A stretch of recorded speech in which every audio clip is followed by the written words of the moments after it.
Bulan Ramadan menjadi satu momen yang membahagiakan bagi warga Muslim, termasuk mereka yang berada di Gaza, Palestina. Meskipun harus menjalani keseharian di antara puing-puing bangunan, warga Gaza terus bersemangat untuk menjalani ibadah di bulan puasa.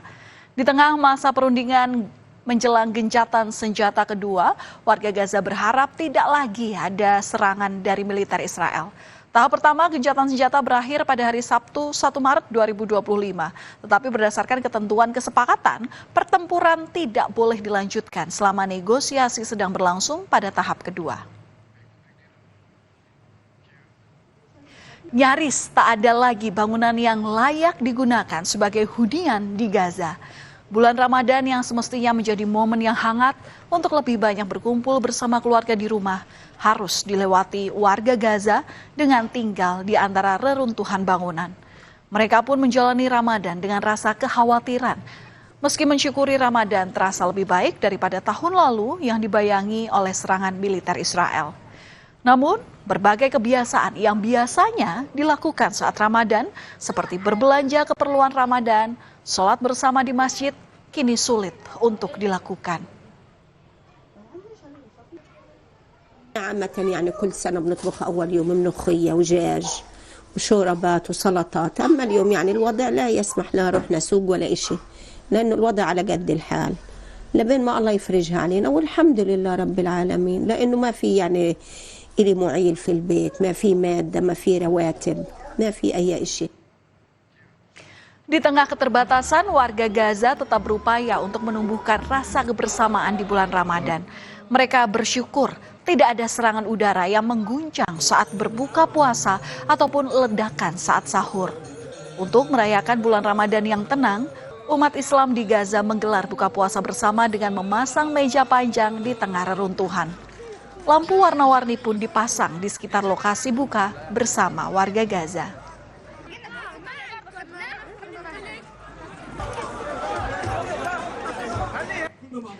Namun seolah belum cukup penderitaan yang dirasakan oleh warga Gaza, mereka kini harus kembali menghadapi ancaman menipisnya stok kebutuhan sehari-hari. Bantuan kembali tersendat setelah Israel memblokade masuknya makanan dan pasokan lainnya ke Gaza. Padahal di fase pertama gencatan senjata, pintu untuk bantuan kemanusiaan terbuka lebar sehingga bisa masuk ke Gaza setelah 15 bulan lebih warga mengalami kelaparan dan krisis kemanusiaan. Lebih dari 48.000 jiwa melayang dan setidaknya 1,5 juta warga kehilangan tempat tinggal.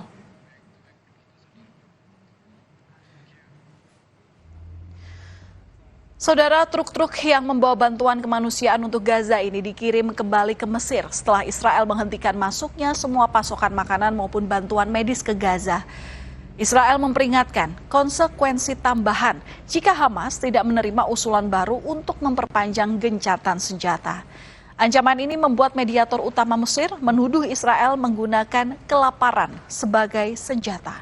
Sedangkan Hamas menuduh Israel mencoba menggagalkan gencatan senjata beberapa jam setelah fase pertama berakhir pada 1 Maret kemarin. كده والناس اللي جوه ديت لا عندها لا اكل ولا شرب، وكلنا عارفين بحاجه زي كده، يعني المفروض الحاجات ديت لها الاولويه لا تخش عن اي حاجه تانية. وجايين هنا واقفين محملين يوم 17 اللي فات 17/2 ومفيش عجل دخل، والعجل اللي دخل بيرجعوه تاني ومحدش فاهم اي حاجه، وربنا يسهل ونخش ان شاء الله عشان الناس اللي جوه ديت محتاجين الحاجات ديت اكتر مننا. Bantuan kemanusiaan telah menjadi andalan bagi warga untuk memenuhi kebutuhan hidup sehari-hari. Mereka kerap kali mengantri di depan pusat distribusi untuk menerima bantuan kemanusiaan yang dibutuhkan, termasuk selama bulan Ramadan. Kekhawatiran kini kembali muncul akan tersendatnya bantuan akibat blokade dari Israel. Sementara warga Gaza belum bisa kembali pulih dari kondisi yang terjadi setelah serangan bertubi-tubi. Sebelumnya, pada masa gencatan senjata pertama, sekitar 600 truk bantuan telah masuk setiap hari sejak gencatan senjata tahap pertama dimulai, yakni 19 Januari 2025. بس برضه الواحد بده شيء كمان ان هذه الاحتياج ما بتكفي، كل هذا بتكفيش، كلها نقص، يعني من اسبوعين 3 كابونا لمين ولا بتكفي. Blokade di jalur Gaza juga menyebabkan kenaikan harga bahan pangan di pasar-pasar di seluruh jalur Gaza.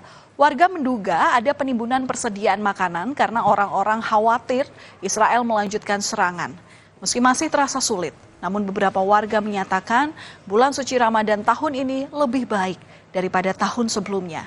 Mereka pun berusaha untuk tetap berbelanja di pasar dan menyambut Ramadan walaupun suasana terasa jauh dari normal.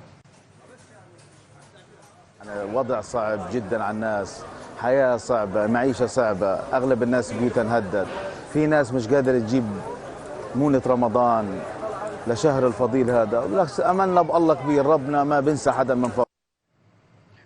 Untuk bisa membawa Gaza kembali seperti sebelumnya butuh banyak upaya dan tentunya biaya. Rencana untuk membangun kembali Gaza pun masih menjadi tanda tanya. Namun, di tengah pemikiran ini, Presiden Amerika Serikat Donald Trump justru secara terang-terangan berencana merelokasi warga Gaza ke negara lain. Namun, rencana itu justru memicu kemarahan warga Arab karena itu adalah rumah warga Palestina.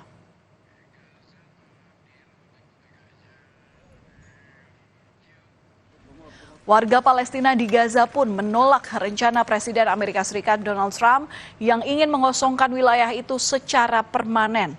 Trump juga bermaksud memaksa Mesir dan Jordania untuk menerima warga Gaza dengan mengancam akan menghentikan bantuan ke kedua negara itu.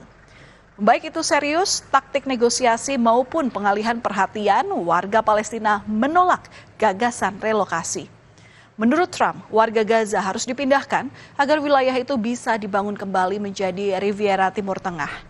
Rencana pemindahan telah ditentang keras oleh sejumlah negara di dunia, termasuk Jordania dan Mesir. Kedua negara menegaskan warga Gaza harus berada di tanahnya sendiri.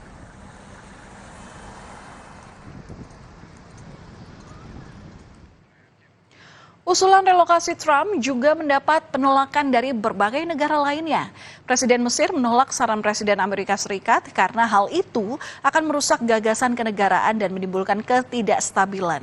Begitu pula pemerintah Indonesia melalui Kementerian Luar Negeri yang dengan tegas menolak. Indonesia juga menyerukan kepada komunitas internasional untuk memastikan penghormatan terhadap hukum internasional, khususnya hak rakyat Palestina untuk menentukan nasib sendiri, serta hak mendasar untuk kembali ke tanah air mereka. الظلم التاريخي اللي وقع على الفلسطينيين وتم تهجيرهم قبل كده ولم يرجعوا إلى مناطق ثبت أو سبق التأكيد لهم إن هم ممكن يرجعوا تاني بعد ما يتم تعميرها. هل ممكن الكلام ده يتكرر مرة تاني؟ أنا ما افتكرش. وبقول إن الشعب المصري لو أنا طلبت منه هذا الأمر هيخرج كله في الشارع المصري ويقول لي لا. لا تشارك في ظلم. لا تشارك في ظلم. أنا بقولها بمنتهى الوضوح. ترحيل وتهجير الشعب الفلسطيني من مكانه هو ظلم لا يمكن أن نشارك فيه. Indonesia terkait isu Gaza sangat jelas. Indonesia dengan tegas menolak segala upaya untuk secara paksa merelokasi warga Palestina atau kegiatan apapun untuk mengubah komposisi demografis wilayah pendudukan Palestina. Indonesia berkeyakinan, dan saya yakin ini bukan hanya Indonesia saja, tapi di-share oleh seluruh masyarakat internasional, bahwa tindakan semacam itu akan menghambat upaya untuk mewujudkan negara Palestina yang merdeka dan berdaulat. Setelah ramai pembicaraan soal rencana relokasi warga Gaza, sejumlah pemimpin negara-negara Arab pun bertemu untuk membicarakan rekonstruksi Gaza. Dalam pertemuan darurat sejumlah pemimpin negara Arab di Kairo tersebut disepakati soal rencana rekonstruksi Gaza yang disampaikan oleh pemerintah Mesir. Langkah ini juga akan diambil untuk mencegah adanya relokasi warga Gaza dari tanah airnya. Rekonstruksi diperkirakan akan memakan biaya mencapai 53 miliar dolar Amerika Serikat.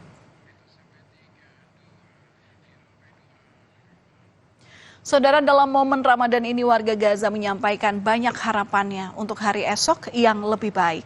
Gencatan senjata permanen sangat ditunggu agar warga Gaza bisa kembali membangun negeri mereka. Meski rasa cemas masih membayangi, namun asa tetap menyala. Karena mereka, warga Gaza, tak mau putus asa. Kami akan kembali usai jeda dengan informasi mengenai seorang balita berusia 2 tahun yang ditemukan meninggal dunia akibat perahu karet yang mengevakuasinya terbalik karena derasnya arus banjir di kawasan Tebet, Jakarta Selatan.